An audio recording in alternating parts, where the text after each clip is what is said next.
ఓం శ్రీ గురుభ్యో నమః. కొంతమందికి ఒక చిన్న అనుమానం ఉంది. ఏంటంటే, అయ్యా దేవుడికి మొక్కున్నామండి, కుదరటలేదండి, మొక్కులు తీర్చడం లేదు, ఆలస్యం అయిపోతున్నది, దేవుడికి ఏమైనా కోపం వస్తుందా? ఇదో లోపల బాధ అండి. ఇవన్నీ ఏంటంటే దేనికి భయపడేవాడు కూడా దేవుడికైనా దయ్యానికైనా భయపడతాడే. సరే, దయ్యం ఉందో లేదో మనకు తెలియదు, కానీ రే ఉందిరా అనగానే ఎవడన్నా తల చీకట్లు ఏదైనా తెల్లటి చీర కట్టుకుని ఎవడన్నా వచ్చినా కూడా అమ్మో అమ్మో దయ్యం దయ్యం సినిమాలో చూస్తుంటాం మనం. ఆ భయం మనిషికి. అలాగే దేవుళ్ళకి మొక్కులు ఆలస్యం అయిపోతున్నాం, తీర్చలేకపోతున్నాం. ఏమిటి మనకేమన్నా అనర్థం కొంపముడిపోతుందా అంటే, ఒక్క విషయం మీకు మనవి చేస్తానండి. దేవుడు ఏమి కూడానండి మళ్ళాగా పట్టుదలలు ద్వేషాలు కలవాడు కాదండి.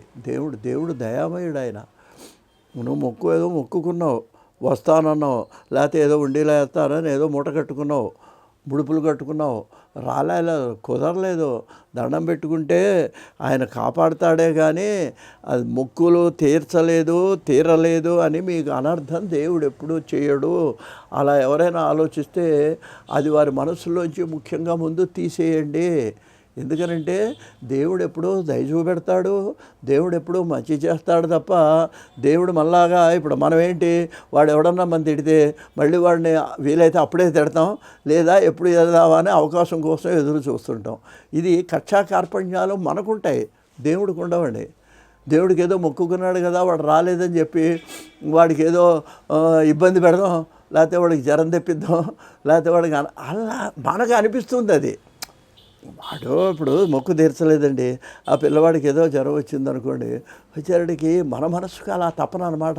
అయ్యో వెళ్ళలేదు, తీర్చడం మంచిదే, కానీ అది దేవుడు కాదు, వాడి కర్మకొద్దో మన కర్మకొద్దో వచ్చిందే తప్ప దేవుడు ఎప్పుడూ కూడా మొక్కులు తీర్చలేదని కానీ మనకు అనుకున్నది ఏదో జరగలేదని కానీ మనల్ని ఇబ్బంది అనర్థం చెయ్యడు అనేటువంటి విషయాన్ని మనం చాలా గమనించాలండి.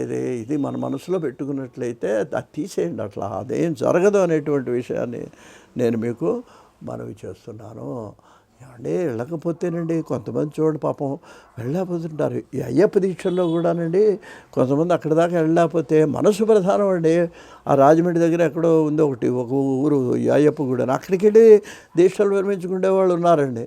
అయ్యా పెద్ద తిరుపతి వెళ్ళలేకపోతే చిన్న తిరుపతి వెళ్ళి కూడా మొక్కులు చెల్లించుకునేవాళ్ళండి. ఈ మొక్కులకి రకరకాల మార్గాలు ఉన్నాయండి. మనకు భక్తి ప్రధానంగానే ఈ అనేక మార్గాలు కూడా మన పెద్దవాళ్ళు చూపెట్టారు. అందువల్ల మాత్రం అదేదో దేవుడు మనకు ఇబ్బంది పెడతాడని మన మనసులో ఎవరైనా అనుకుంటే మాత్రం ఆ ఆలోచన తీసామని మీకు మనవి చేస్తూ స్వస్తి.